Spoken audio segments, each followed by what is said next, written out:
Robert Ménard est notre invité ce matin, maire de Béziers. Robert Ménard, bonjour. Bonjour. Merci d'être avec nous. Avez-vous été surpris par les scores du Rassemblement national aux élections départementales et régionales? Bien sûr, surpris, déçu, catastrophé, et encore plus, je dirais, au deuxième tour qu'au premier, parce qu'on pouvait espérer une espèce de sursaut, et il n'y a pas eu. Bien sûr que c'est une défaite. Alors, des électeurs démotivés qui ne sont pas allés voter, pourquoi, selon vous? Démotivé pour tout le monde, pas que pour le Rassemblement national. Non, je dis ça parce que j'ai entendu des responsables du Rassemblement national dire oui, l'abstention et tout. Mais l'abstention, elle ne concerne pas que le Rassemblement national, peut-être un peu plus que les autres. C'est plus grave que ça. Je pense que les gens, ils ne se retrouvent pas dans un discours politique, ils n'aiment plus les partis politiques. Et le Rassemblement national, l'erreur qu'il fait fondamentale, c'est qu'il croit que comme il n'est pas au pouvoir et qu'il l'a jamais été, en réalité, il se dit, moi, les gens me mettent pas dans le même sac que les autres. Non, ils les mettent dans le même sac que les autres. Et puis il y a peut-être des problèmes aussi d'incarnation. Vous savez,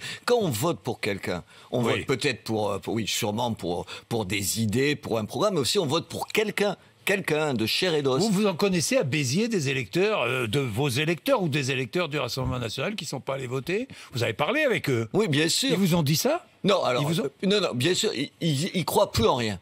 Ils pensent que, surtout, ils croient que ça changera rien de voter pour les uns et les autres. C'est ça qui est le pire.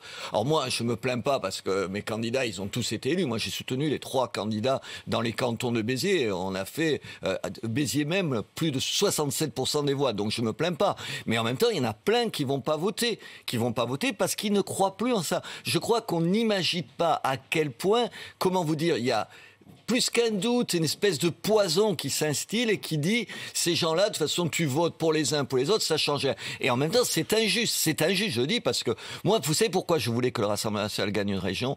Pour voir si le procès en incompétence qu'on m'a fait, moi, quand je suis devenu maire, ou qu'on lui fait, était vrai ou pas. Est-ce que oui ou non, on est capable de diriger une région? Je voulais ça, et voilà, c'est pas le cas. Oui, mais Robert Ménard, peut-être parce que la qualité des candidats du Rassemblement national n'était pas au rendez-vous. Aussi, je ne sais pas, enfin bon, peu importe, mais j'entends les critiques, et au sein même du Rassemblement national, il y en a, puis j'entends les critiques, de Jean-Marie Le Pen, qui dit, il faut viriliser le parti. Non, mais ça, c'est des conneries, il ferait mieux de se taire de temps en temps, on respirait un petit peu. Le problème, il n'est pas ça. Bien sûr, moi, je l'entends comme vous, cette petite musique qui consiste à dire, en gros, Marine Le Pen se serait banalisée, voilà, il n'y aurait plus les aspérités. Elle ne saurait plus parler vraiment aux gens, Marine Le Pen n'arrive pas, vous avez dit, Marine Le Pen n'arrive pas à tranquilliser les gens. Mais c'est exactement ce que je pense. Moi, mon problème, c'est pas le Front républicain. C'est pas que les partis, tous les partis se réunissent contre le Rassemblement national ou contre des candidats comme moi. Ce ne sont pas les partis qui votent. Hein. Ouais, mais je voudrais le rappeler à chaque fois. C'est pour ça, mais je vais exactement dans votre sens. Moi, c'est pas ça le problème. Le problème, c'est que les gens écoute ça et le Front républicain. Sinon, le Rassemblement national gagnait. Pourquoi? Parce que moi, je vois encore les gens. Vous me disiez, qu'est-ce que vous disent les gens? Vous savez ce qu'ils se disent pour le Rassemblement national, et c'est ça le défi du Rassemblement national, c'est qu'ils ont peur des lendemains. Moi, ils me disent, mais si Marine Le Pen gagne, qu'est-ce qui va se passer? Ça va être la guerre civile? Qu'est-ce qui va se passer avec les musulmans? C'est ça. Et le boulot du Rassemblement national, c'est pas du tout de durcir son discours, comme le disent un certain nombre de gens. C'est au contraire de dire, mais non, il n'y aura pas de guerre civile. Demain, l'État fonctionnera. Demain, vous ne serez pas plus malheureux. Demain, on essaiera de régler de vos problèmes. Et ça, le Rassemblement national, il n'arrive pas à le faire comprendre. On a un langage factice, dit Gilbert Collard. Non, mais Gilbert Collard a aussi, attendez, non, mais quand il dit, je suis content d'être infréquentable. S'il était maire d'une ville comme moi, j'ai envie d'être fréquentable, j'ai envie d'être respectable. Pour être respectable, il faut que je sois respecté. C'est ça la réalité. Le reste, honnêtement, ça, c'est des effets de manche de tribune. J'entends aussi certains dire le Rassemblement national est devenu lisse et consensuel. Mais c'est pas vrai. Allez, attendez, sinon, Mariani, il aurait gagné. Sinon, mais non, c'est exactement le contraire. Il y a encore la peur demain de se dire, oui, mais si Mariani avait gagné, qu'est-ce qui se serait passé dans ma région? Le problème, ce que j'essaye de leur dire, c'est que regardez une ville comme la mienne, elle se porte plutôt mieux depuis que je suis élu qu'avant, si j'en crois. Les électeurs, c'est ça le Vous sentez ces fissures au sein même du Rassemblement national, ces débats qui montent, cette mise en cause de Marine Le Pen? Mais moi, j'ai parlé avec Marine Le Pen. Oui. Et je lui ai dit surtout ne cède pas à ça. Aujourd'hui, moi, j'étais satisfait de l'avoir dire moins de bêtises sur un certain nombre de sujets, moins près de son petit appareil politique. C'est ce qu'elle doit dire au congrès de Perpignan. J'espère bien. Moi, je lui ai dit, il faut que tu leur dises bien, au contraire, il faut que tu sois plus rassurante. On ne gagne pas avec l'électorat du Rassemblement national. Ça suffit pas. On gagne avec d'autres. Les autres, il faut les convaincre. Et aujourd'hui, les autres, ils continuent à se dire c'est l'extrême droite, c'est les fascistes, c'est toutes ces conneries. Enfin, il y en a un autre qui est impatient, c'est Éric Zemmour. Est-ce que vous pensez que dans les bars de Béziers ou sur le marché à Béziers, on connaît Éric Zemmour? Bien sûr, on le connaît parce qu'on regarde une chaîne concurrente qui est la vôtre. Et que tous les soirs... On regarde avec une audience qui est pas plus forte que celle-là, et même moins que la vôtre. Bon, d'accord. Bon, mais je peux dire un mot. Parce que je me méfie. Oui, non, mais je me méfie parce que quand on voit qu'un journal de 20 heures, ça fait 7 millions, c'est pas tout à fait la même dimension. Ils boxent pas la même catégorie. Non, on est bien d'accord. Pourquoi je vous dis ça? Parce que les gens chez moi qui votent beaucoup pour moi, ils regardent une chaîne dans laquelle ils se reconnaissent. C'est pour ça que je vous dis ça. Attendez, Éric, c'est mon ami, donc je fais attention à ce que je dis. Je sais. Moi, si je parle d'un garçon qui est mon copain, mon ami depuis des années. Je lui dis, j'en parle régulièrement de ça avec lui. Je lui ai dit, écoute, tu pèses, tu joues ton rôle de journaliste. On peut aimer ou pas Éric, il a du talent, il est cultivé, il est bon polémiste. Enfin, je suppose que vous le reconnaissez. Oui, bien sûr. Il sait faire une émission de télévision qui fait. Elle marche. Très bien. Est-ce que de ça, tu en conclus que tu serais un homme politique et un homme politique écouté par les gens? Est-ce que parler au micro, c'est parler de la même façon dans un meeting? Est-ce que s'adresser à 4 débatteurs sur un plateau de télévision, c'est pareil que convaincre quelqu'un sur un marché ou qui vient te voir à la mairie et qui t'engueule parce qu'il a eu des problèmes avec son voisin? C'est pas la même chose. Et je lui dis, fais attention. Fais attention. C'est peut-être une énorme connerie pour toi. Vous l'avez eu au téléphone, là? Là, je lui ai pas parlé. Ces derniers jours, non, je l'ai pas Parce eu. qu'il est impatient, Ben oui, vous sentez qu'il a envie de se présenter. Je sens surtout qu'autour de lui... Est-ce qu'il va se présenter, selon vous? J'espère que non. Vous espérez que non? Autour de lui, on le pousse? Mais pardi qu'on le pousse. Écoutez, mais on le pousse pourquoi? Attendez. Si, en sortant du studio, ici, il y a 50 personnes qui vous disent « Jean-Jacques, tu ferais un super président de la République. » Non, attendez. Ça me troublera pas, je dis. Mais sauf, non, mais vous peut-être, mais ça te flatte, ça te. Bien sûr, attendez, tout le monde est pareil, ça te fait plaisir et tout. Quand en plus autour de toi, il y a des gens qui pensent que, voilà, avec 3 coups, 3 trucs, ils vont arriver à faire de toi un chef de l'État. Bien sûr que ça t'influence. Moi, je pense qu'aujourd'hui, en plus, je ne crois pas qu'il y ait l'espace politique. Il faut un espace politique entre. Est-ce qu'il peut bousculer le match? Attendez, vous avez vu les sondages. Je le dis avec toutes les prudенces parce que je l'aime beaucoup. Mais je lui ai dit, regarde les sondages. Les sondages, tu ne prends rien à Marine Le Pen. Tu prends à qui? Aux Républicains. Tu grignotes les Républicains et Dupont-Aignan. Ça suffit pas à faire un espace. Et en plus, pardon, mais les Républicains, ils sortent plutôt boostés là des dernières de ces élections régionales. Ils sont quand même un peu plus en forme qu'ils l'étaient il y a un mois. Il n'y a pas d'espace politique. Et je ne souhaite pas. Je lui ai dit. Ce que je vous dis là, je le lui ai dit. Donc je dis pas. Non, je le dis pas dans le dos d'un certain nombre de choses. J'ai dit fais gaffe à ne pas devenir la Taubira de Jospin. Vous vous rappelez, Jospin n'est pas au 2e tour. Quand Jean-Marie Le Pen l'est, parce que Mme Taubira lui prend 3%. J'ai dit, ne fais pas ça avec Marine Le Pen. Parce que quoi que tu dises de Marine Le Pen, tu as en commun avec Marine Le Pen 100 fois plus que tu n'as avec Macron. Il attaque Marine Le Pen, qu'il accuse de gestion autocratique de son mouvement. Elle a un positionnement centriste, dit-il.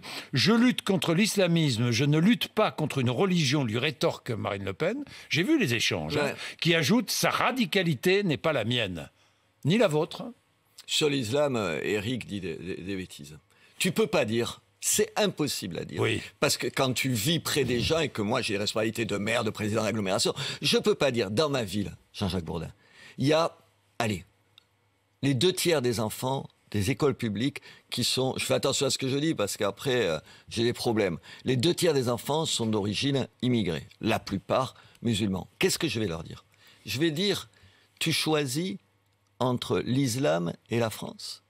Mais enfin, c'est impossible. C'est pas seulement pas possible, mais c'est pas bien, dégueulasse de leur dire ça. D'abord parce qu'une bonne partie sont français depuis longtemps. Et tu peux pas dire ça. C'est impossible. Il y a pas d'incompatibilité. Je sais bien, là, je me mets à dos tous mes copains de cette partie de la droite qui disent, ouais, il y a une incompatibilité entre la République et l'islam. On peut pas dire ça. C'est pas vrai.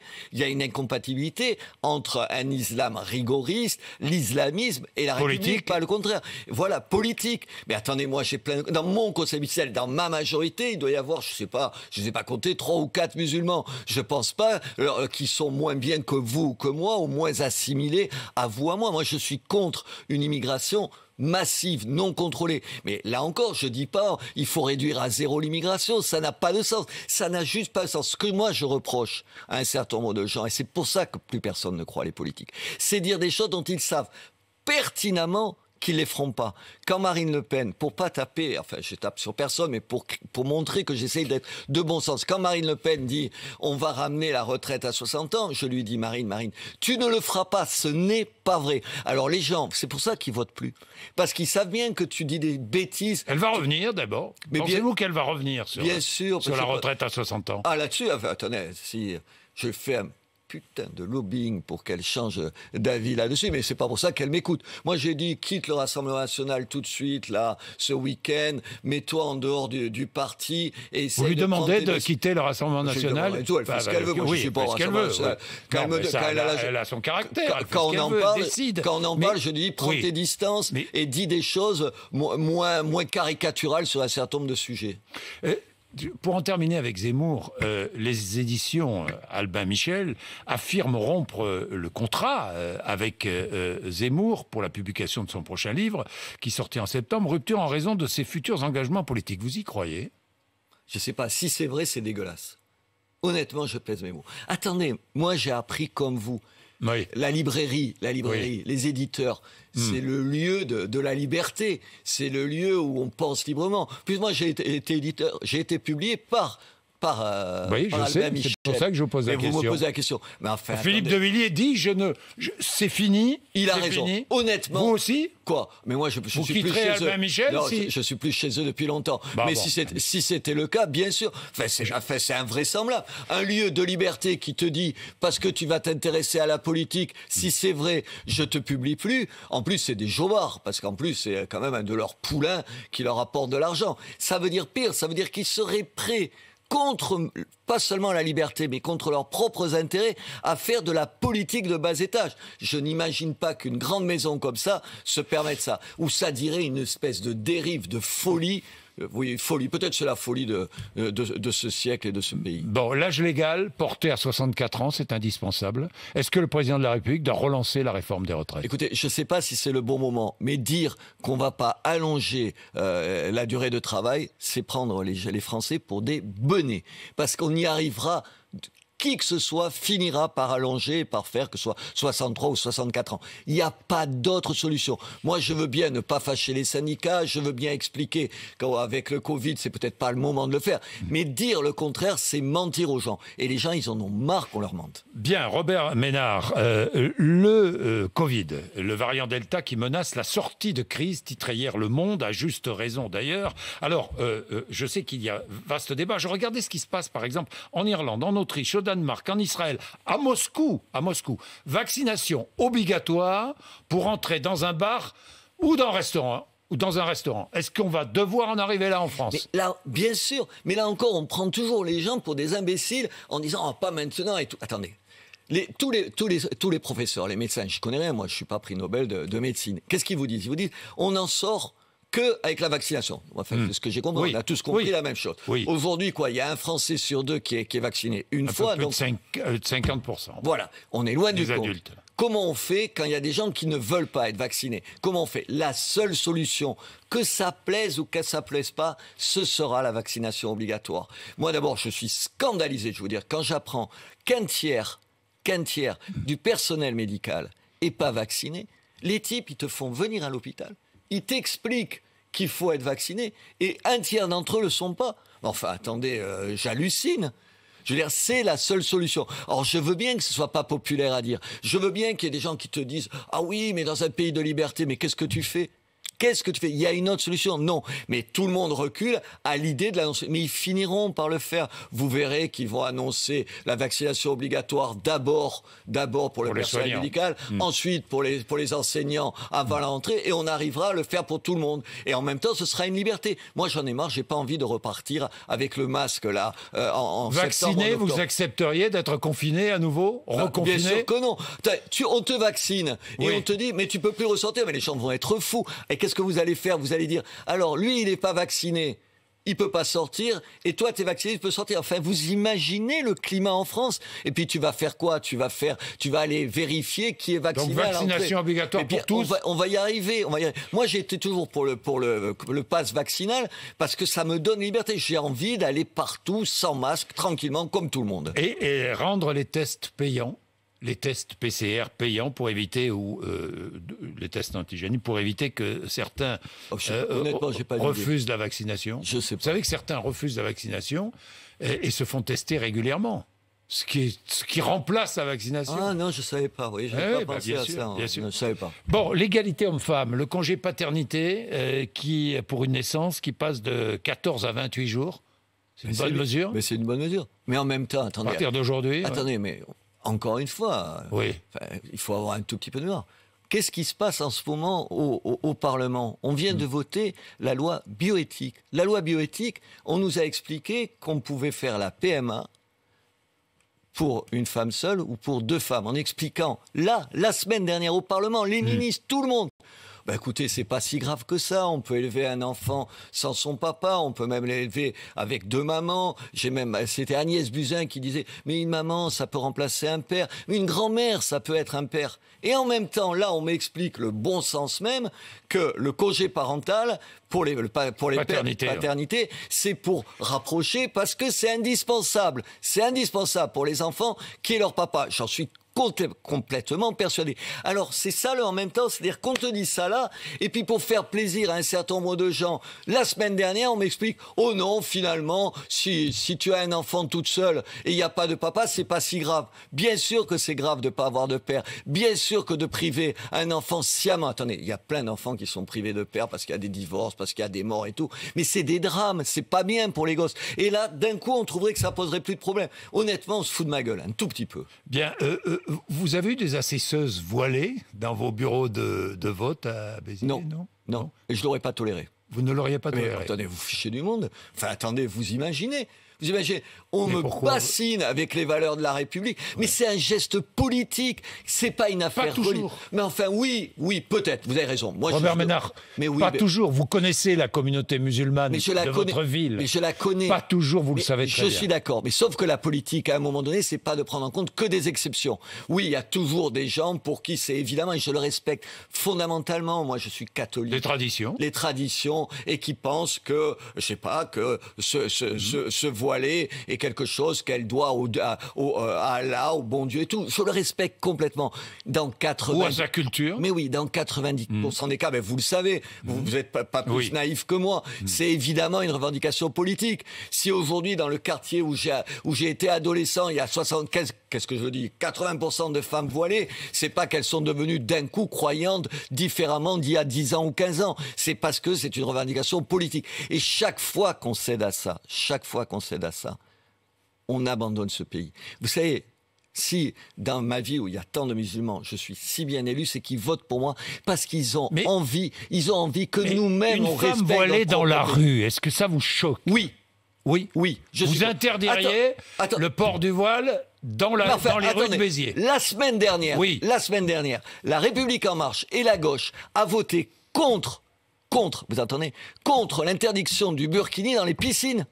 Et c'est ces gens-là qui me disent qu'ils vont lutter contre l'islamisme. Ils ont voté contre le burkini dans les piscines. Moi, je suis pour l'interdiction. D'abord, dans ma ville, il n'y en aura jamais. Le burkini, c'est une chose. Le voile dans la rue. Une femme voilée âgée ils ont voté. Qui se promène dans la rue. Est-ce que vous lui interdisez de porter son voile? Je vous pose la question. Oui, dans l'espace public. Et je l'assume. Et ils ont voté contre l'interdiction, les mêmes, la semaine dernière, laissez-moi, contre l'interdiction du voile pour les fillettes. Ah, ça, dans les médias, les fillettes, oui, je suis contre. Quand je vois dans ma ville, des gamines de 8, 10 ans, 8-10 ans, voilées, oui, ça me choque profondément.